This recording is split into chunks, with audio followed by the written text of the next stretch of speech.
त्यात आपण कांदा, टमाटा, आलं, लसूण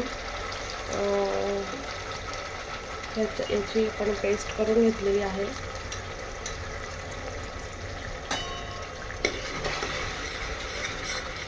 चांगली परतवून घ्यायची आहे.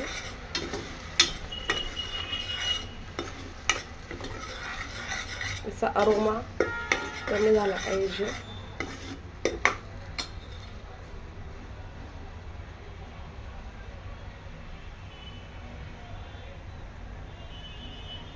गॅस थोडा फुल करून घेऊ आपण, जेणेकरून लवकर थोडा शिजेल.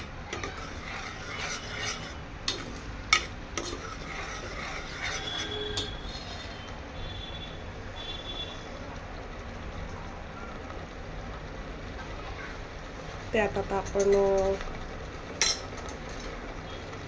थोडी हळद टाकू,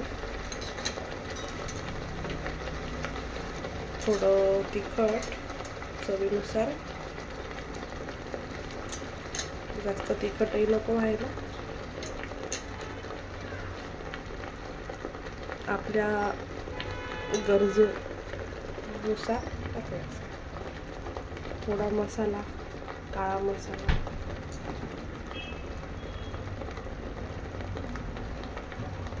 थोडी धने पावडर टाकायची, थोडा फ्लेवर येण्यासाठी. म्हणजे कसं आहे, कोथिंबीर वगैरे नसली तरी चालेल. छान परतवून घेऊया. हे सगळं असलं की मसाला लवकर शिजतो आणि तेल सुटतं.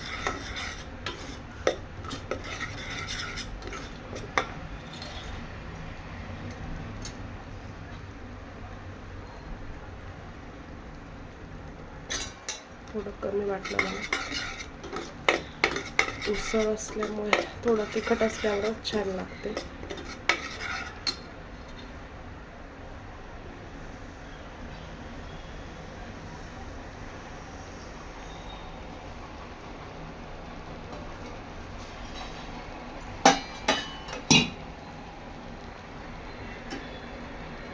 थोडं पाणी, आपण ते मसाल्याचं भांडं आहे ते धुवून घेऊया आणि त्याच्यात ते पाणी आपण टाकू.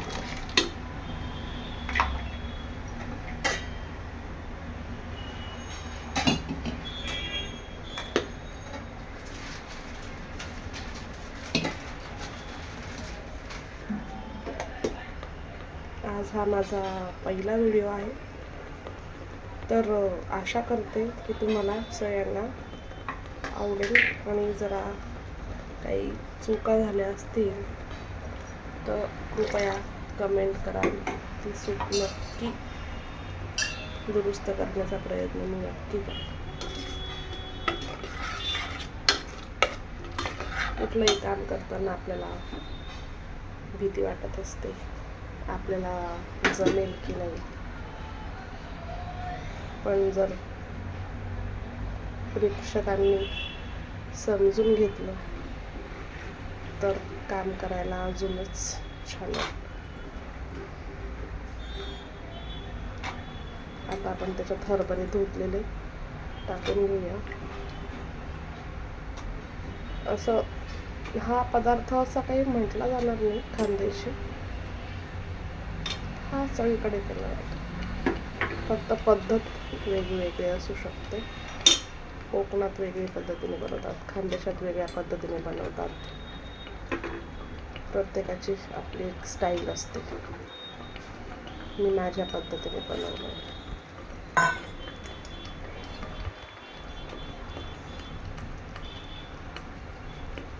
चवीनुसार मीठ टाकून घेऊया. चांगलं मिक्स